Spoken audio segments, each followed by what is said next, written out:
And we are live.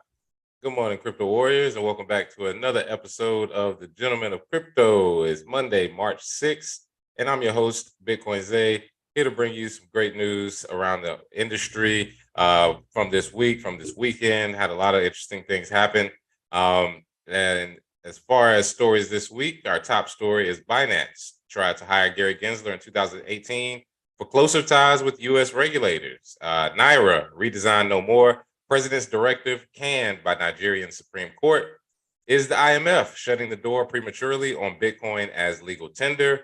And Snoop Dogg revealed as co-founder of Web3 powered live stream platform. Man, hardest working man in the world, it seems like. But first, let's take a look at our prices for today.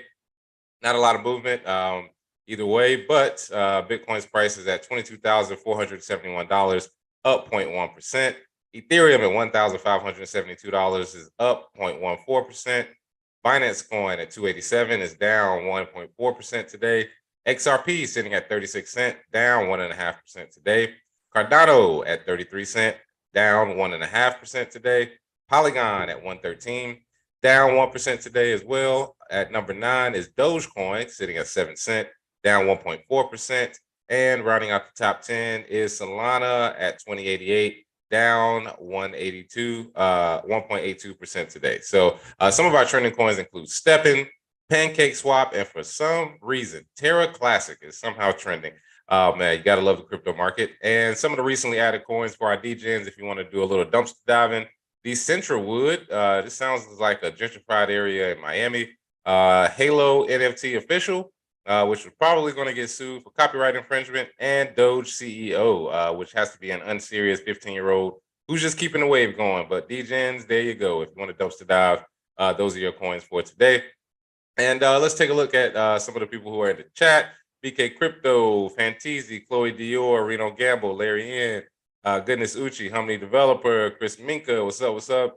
Blockchain Bully, Wisdom Bars, Mr. Lemus, Truth Beliefs, what's up, what's up? G Perry, Hexlow, and starting it off, Humney, anyone got more info on Kraken starting out on Bank? They were one of my first exchanges I was using, but I thought they were already ran by a bank. They may be in a transition mode. I have to look more into it. Jump into Discord. I know you're in there a lot, Humney, and we'll probably have that answer by the middle of the day. So, yes, first story of the day. Not surprising, but however, it is sort of revealing. Binance tried to hire Gary Gensler back in the day. That's what we tell you. The rebrand is strong. Even with regulators, they rebrand themselves. One of the closest things I could see to this is when Brian Brooks actually got hired by Binance. He was the Office of Currency Comptroller, something like that, OCC. And then he got hired by Binance as a regulator. Then he quit, and then he went back in as a regulator or worked for some other company after that. So looks like Gary Gensler was doing the same thing.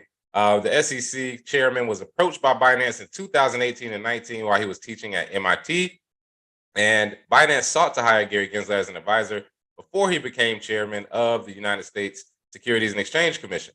I'm not gonna lie. If you're in a position to work as a chairman of the SEC versus a crypto exchange, you're probably going to choose the SEC because that's the number one gang in town, and Binance is an up and comer. Maybe pretty cool, but it'll sort of be like man, what's my movie with with my guy, the up and comer, Carlito's Way. Yeah, so yeah, you don't want to be the old timer, but they do have the most power. And Gensler, the former chairman of the Commodity Futures Trading Commission, was approached by the firm in 2018 and 19 while he was teaching at MIT. Messages from Binance's executives seen by the newspaper indicate that Ella Zhang, then head of Binance's venture investing arm, and Harry Zhu, co-founder of Binance, the invested firm Koi Trading, they met in October 2018 after Gensler declined the advisor position. Zhu wrote in the chat, I observed that while Gensler declined advisorship, he was generous in sharing licensed strategies. So they may have had some talks because, again, you have to realize when you get to the upper levels, you know, billionaire status, you have to work with regulators. Just like I was watching a guy, he said, you can't run a cartel unless you work with the police. And that was eye-opening because everybody talks about snitches so much. It's like, no. That's how you get all of the areas that you can go through, all the tunnels. You have all the routes that you can take. you'll have to work with police. You also have to get rid of your competition because you got to give them something. They got to look like they're doing their job. If one person succeeds, but they can take down 5, that's a job well done for them. So it looks like the same thing is happening in this market. It's really just human psychology at this point. If you want to be a regulated exchange, get some regulators and they can help you out. So according to the newspaper, Gensler was approached by multiple private companies, a hot commodity, Mr. Burns, to serve as an advisor while at MIT, but he declined all the offers. The report highlights the relationship between Binance and its American arm, Binance US. Fearing regulatory scrutiny, the exchange's executives took steps years ago to mitigate the risk, including setting up an American entity that would attract enforcement and regulatory inquiries, thereby shielding Binance from regulatory oversight. So this is just regular, everyday crypto exchange stuff where they're trying to protect themselves. They don't really want a gray area because they don't really know how to operate, and that's how you can get hit with huge fines like some of these other exchanges. And the SEC, unfortunately, hasn't been clear with some of their directives. And with the revelation that we had last week where Gary Gensler came out and said pretty much everything but Bitcoin is a security or will be treated like it, these exchanges are in trouble because if they list 100 tokens and then 99 are gone, I mean, that's a lot of business that's going to outflow from there. So not surprised there, but it may be some insight into Gensler, FTX, Binance situation. Yeah, I know it's more there, and I'm gonna do some more digging because this is very surface level stuff. Just having a talk, I don't think that was just it. But at the same time, he was on their radar in 2018, 2019. So this has been a brewing for a while, and I think it all just came to a head with the Sam Bankman-Fried situation. Let's see who we got in the chat right now. Courtney Johnson, peace. Marcus Walter, what do you think about Odoge, the first meme on Bitcoin? Oh man, I gotta look that up, but it's a lot of new Bitcoin NFTs popping up. Now that people learned about ordinals and NFTs, which again, the gentleman of crypto, we were on it, 2 months ago when we started our coaching classes and started talking about it on here. There's a lot of people who are putting a lot of money into these. Not going to say that there's some wash trading and some money laundering going on, but it looks like that's what it is. And they're just taking advantage of meme coins all over again. Ordinals might be the new craze. Reno Gamble, the developer got a piece of spliff around here that sounds like it needs to be smoked. Oh, yeah. Carlito's Way is probably the saddest movie for me. Yeah, man, that was one of the saddest movies. He almost made it out. You remember me? Oh, man. What you call it? John Leguizamo played the hell out of that role. But yeah, it's similar where if you join the old dogs who are already in power, you're a little bit more stable than trying to join the new bucks who could take over at a certain point, but it's not going to be easy. It's going to be pretty messy. Next story for today, Naira. Man, this story is very interesting. Naira redesign no more. President's directive canned by Nigerian Supreme Court. Oh yeah, shout out to the Nigerians who have putting up the good fight, fighting against the e-Naira, fighting against the central banking system there that is trying to basically enact the CBDCs that we keep telling you they're going to try and push through anyway. They have to do it by force. They're trying it in other countries first before they get to the big dogs. But the Supreme Court of Nigeria says no to Naira redesign, rules the old banknotes to remain in circulation. So they ruled that the old N200, N500, and 1,000 Naira notes remain in circulation until December 31st, effectively nullifying the Naira redesign previously announced by Nigerian President Muhammadu Buhari. The introduction of redesign sought to phase out the use of old Naira notes, which can be a very complicated and very stressful process. If you're showing up with certain money, you have to take it to the bank, you have to replace it with new notes, very stressful. The 7-member panel of the court, led by John Okoro, said in a unanimous decision, and they issued the directive without consultation. Oh yeah, that's government for you. The court said the federal government ought to have consulted with the state government through the relevant body, including the National Council of States and the National Economic Council, before embarking on such policy. Yeah, right. Why? How about we just do it and you go do something about it? But the Supreme Court, they upheld the judgment in the suit filed by some state governors challenging the president's directive. And the directive is described as a demonetization policy by some state governors. It's created a scarcity of banknotes, created disruption in the financial system, and hardships for millions of systems. And like we said before, we've done the news about them limiting the amount of Naira that you can take out. We talked about the CBDCs they're trying to introduce. We've seen the protests where they can't get money out of banks. We've seen the senator who was crying on TV saying these young people just want to use Bitcoin. We can't stop it. This is what a quote unquote currency war within your country looks like, because whoever controls the money controls the people. And now the people understand that they want control themselves. So the existing peg maximum ATM withdrawal of four. Imagine if you went to imagine if you go to the ATM right now and the most you can take out is $43. I mean, people will be protesting up and down the street. There'll be lines all over down the street protesting that. And it's crazy that in our, pretty civilized society, nobody's really doing anything about it or saying anything about it as far as, stop that. Nobody's really saying anything about it in the US, but something similar could definitely happen here. So definitely want to figure out whether or not we're going to take the same steps. And it's pretty much a part of why we're where we are. So yeah, my camera fell down. Sorry about that. Trying to get it back here now. Not sure exactly what's going on, but hey, gotta have some technical difficulties, right? Oh man, whatever this starts. So let's get this video back up here so we won't be staring at a black screen anymore. There we go. Back at it. Yeah. So let's see. Somebody said surfing dimensions. I'm having renovations done in my house, so I'm coming live from Gigi's room. So yeah, we saw a bunch of toys. Yeah, that's what that was. Yeah, exactly. So we're all good. We're back. Next story is the IMF shutting the door prematurely on Bitcoin as legal tender. Man, this is a great story as well. Should the International Monetary Fund leave the door open for developing countries struggling with inflation? And the quote here is, Bitcoin was made for the global south. And I tend to agree with that. Bitcoin was invented for people to distance themselves from banks. But when you become very comfortable like we have in the Western world, it's hard to imagine that you would need a Bitcoin at a certain point. And I've always argued that everyone's going to need Bitcoin. It's just you're either going to be early or you're going to be too late. So this is a great article to highlight that. There's been little sunlight this crypto winter, so it may seem odd to present the Bitcoin as legal tender argument again. That is, will or should any country other than El Salvador and the Central African Republic, who have already done so, declare Bitcoin an official national currency? And here comes the IMF hating again. IMF raised the issue again last week in a paper putting forth 9 crypto-focused policy actions that its 190 member countries should adopt. First on its list of don'ts was elevating crypto to legal tender, or as the Multilateral Lending Institution's Executive Board assessment stated, directors generally agree that crypto assets should not be granted official currency or legal tender status in order to safeguard monetary sovereignty and stability.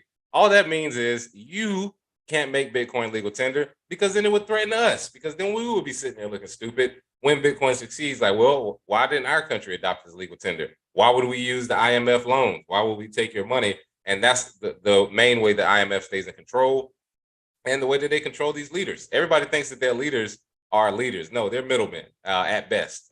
Some of them are just patsies that are put there for a certain agenda, but they're middlemen at most. If they don't take that money, their country is decimated. And then when they do take their money, they're told, okay, well, this is what you have to do with it. These are the countries you have to hire, or companies you have to hire, and they come from the countries that are more favorable. That's why you see a bunch of US companies building in Africa, or you see a bunch of British companies building in Africa, or French. And you're like, why would they get $10 billion loan to rebuild infrastructure, but they don't hire any of the people that live there?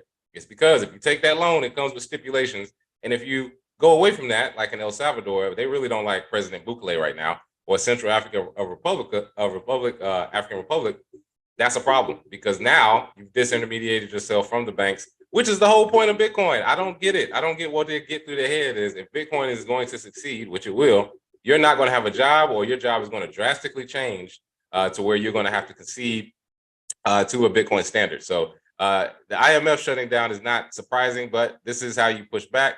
The IMF's mandate is to promote global economic stability and growth. And again, they use all these beautiful words that most people, they're smart to dumb people, or smart to ignorant people. But to anybody who actually reads into any of these official documents or papers, you can see it's all about control. It is therefore reasonable that the IMF has recently advised countries to refrain from granting legal tender status to crypto assets, which are by design often disruptive in nature. Well, no shit, Sherlock. That's the point of all this. We want to disrupt the bullshit that has been imposed on countries. This is a human rights issue. It has been imposed on countries for years to the point where countries are crippled and their economy cannot move forward. And even if you do have some sort of IMF loan that you give them, they can never really pay it back because with inflation, with the inability to make a certain amount of money, even if you do, let's say, for instance, you get a big loan and your country discovers some rare commodity, like a lot of African countries, where you can actually sell it and use it. They just come in, they kill whoever found it, and then they take it over. And then anybody who wants to work there, you work for the wages we give you. It's the same story over and over. So yes, we want disruption. Their statement is such disruption does arguably present just as many opportunities as threats, but the IMF must tread a more prudent path when faced with such open-ended uncertainty. I'm sure they got a few hitmen walking around that'll get the job done if people don't want to listen. So I don't think they're really worried there. But on the surface, they have to make it seem like, hey, kumbaya, we're trying to help everybody out, and you can't disrupt us. If you disrupt us, then we can't give you any money. They sound like liberals out in California. They're like, hey, man, if you don't agree with me, then how can I help you? Poor black man who can't help himself. And I'm like, oh, man, this is the most disrespectful shit I ever heard in my life. This is beyond racism. But this is basically what they're saying is like, you need my help. You need my money. Why are you going and doing your own thing? And it's like, shut up, bitch. I know what I'm doing. And Bukele is going strong with Bitcoin just fine. That's the problem, is that it's working. Even in a bear market, it's still working. The price doesn't matter. Satoshis are being sent, and people are being able to buy goods and services when they want. Another quote here, there are very good economic reasons why most countries would not want to adopt cryptocurrencies like Bitcoin as their local script.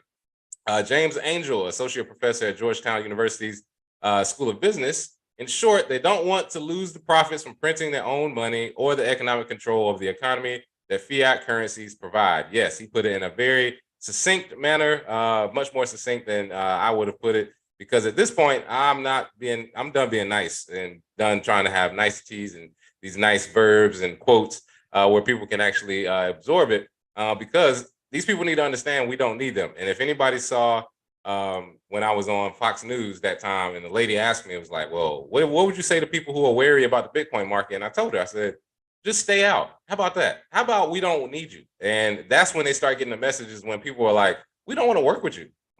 That's why I've every invitation, shout out to my girl, Cleve Messador, and some of the people that are in DC. Every time I get invited to speak with the Congressional Black Caucus or speak with regulators, I always turn it down. It's like, I don't want to work with you if I don't have to. There's no reason to even do this song and dance where at the end, you're still going to try and fuck us over. No. And that's what they've done. Everybody that stop negotiating with terrorists. That's what Brian Armstrong is figuring out with Coinbase. He started negotiating. He wanted to IPO, wanted to do the right thing, and they still going to fuck him over at a certain point. So it's stop negotiating with terrorists. I don't do it. I didn't do it when I was younger. I'm definitely not doing it as a grown man. If I don't need you or in dire straits as far as regulation, we have nothing to talk about. We're going to keep building. You do what you do. You figure it out later. Your job is in jeopardy, so you should be joining our side. But hey, do what you do, man. I can't stop human beings from doing what they want. Let's see who we got in chat here. Marlon S, what up? Reno Gamble. Yeah, late notification. All good as long as you get the information.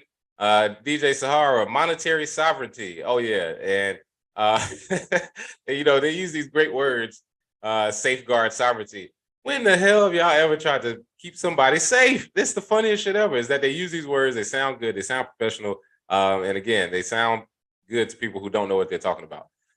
Let's see. Satoshi Slim, my coworker, thought I was watching myself. Black man with a beard profile. Oh yeah, sit there coming live from your own office.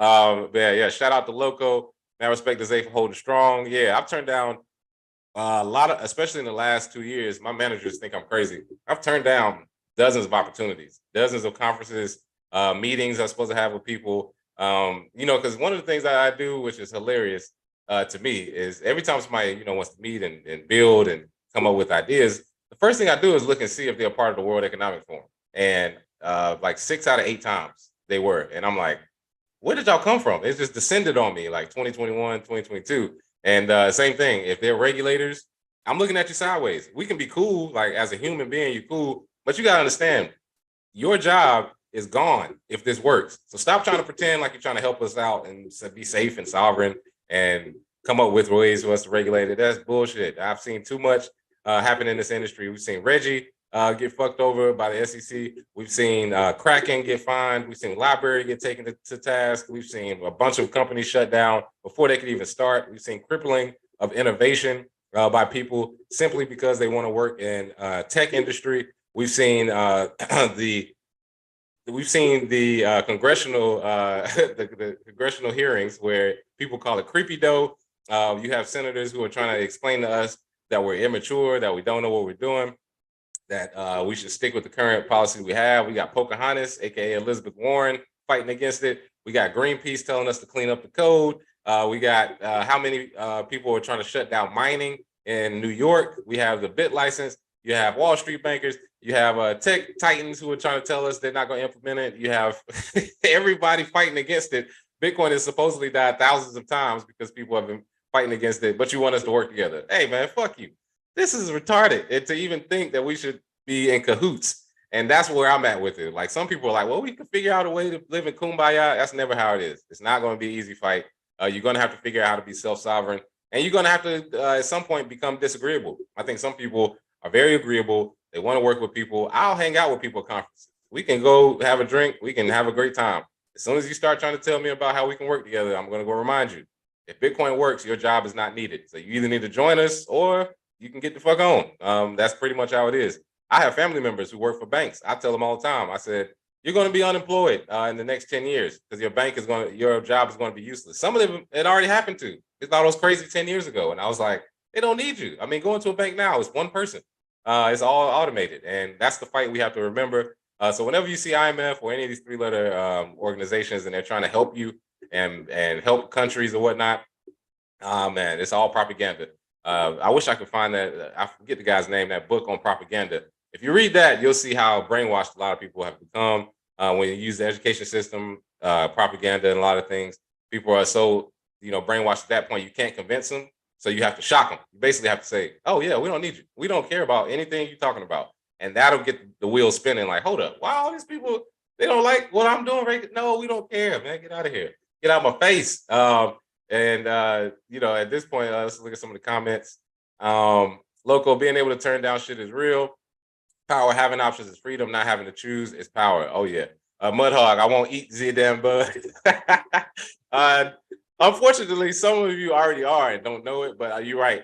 Intentionally putting bugs in the food and seeing it, I won't eat the bugs either. I'll starve myself if I do that. Or go to my man Phil Shaw, go to his garden and chill out and eat from his farm. But before I do that, you ain't getting that over on me. Let's see. Loco, we ain't the same, bro. Zeta, all the government agencies. Yep. I've had some intense discussions with some people. Because I did write the book, Bitcoin in Black America, and there are people who are like, they're black and they're regulators, and they're like, yeah, brother, we all in this together. And I'm like, to an extent, yeah, but we are not monolithic. We do not agree on everything. And most of you all do not understand what is about to happen in the world. Because if you got a nice, cushy 6-figure job, you got a little condo, you got a nice car, a nice life, I understand people are comfortable, but that's the exact reason I left Charlotte and went to LA, because I got too comfortable. The job was easy, life was easy, and I was like, I need to challenge myself. Same thing with LA. The reason I'm going international is because I'm getting too comfortable, and it's like, we got to make it a little harder. So that's how you keep it. That's how you keep the vitality going. Keep it going. Chris Minka, teach the kids Bitcoin, forget the reprogramming adults. Kids are the future. Oh yeah, that's why I started Bitcoin Summer Camp. That's why we have a Bitcoin after school. That's why I'm creating a homeschool co-op, which will be teaching Bitcoin. It'll be the first one, I believe. I know it'll be the first one in Charlotte. I don't know if it'll be the first one in the state or the country. The first homeschool co-op to have Bitcoin as a part of the curriculum. That's being developed right now by me. Yeah, I've stopped focusing on adults. I don't argue. I don't go back and forth with them. If they ask me a question, I'll tell them. But for the most part, I just kind of leave them with my thoughts and then just go on. Kids are much easier to teach. And when you teach them the right stuff, they're way more receptive. Can't really teach an old dog new tricks. And that's one of the things I realized. That's why the Bitcoin Summer Camp is going hard. If you join the Discord, hit the join at the bottom. You can learn more about it. Most of the information about it will be coming out in the next month. because we'll be starting in late June, early July. So let's see who else we got. Truth Beliefs, creditors and their bonds document. Yep. San Morgan, good morning from Georgia, where the state house is voting. Now, right, Jim Crow bill. Whenever I saw that too, when they were talking about Jim Crow in Georgia, I'll just tell you like this. They didn't stop making guns when they made Jaws. And if they want to enact Jim Crow, cool. Just don't come on my property. Don't step in my face, because I don't care what law they pass. I'll do whatever it takes to protect me and mine.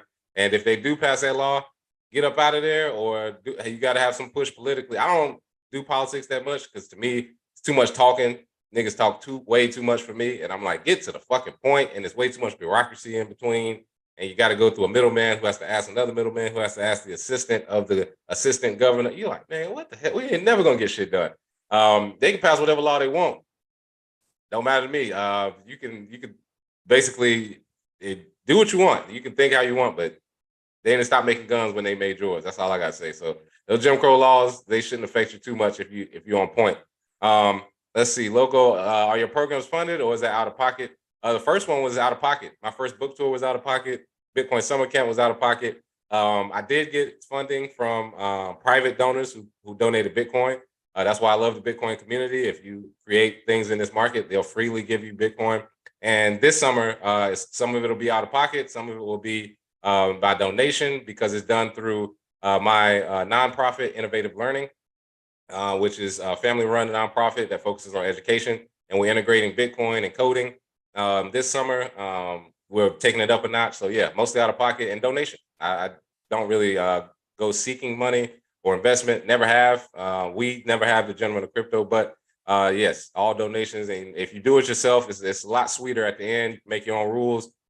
We bought our own laptops for kids to use.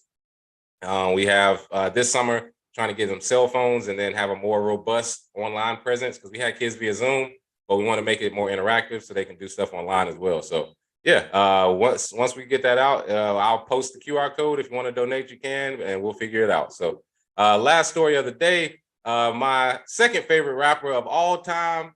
You can never get any Snoop slander out of me.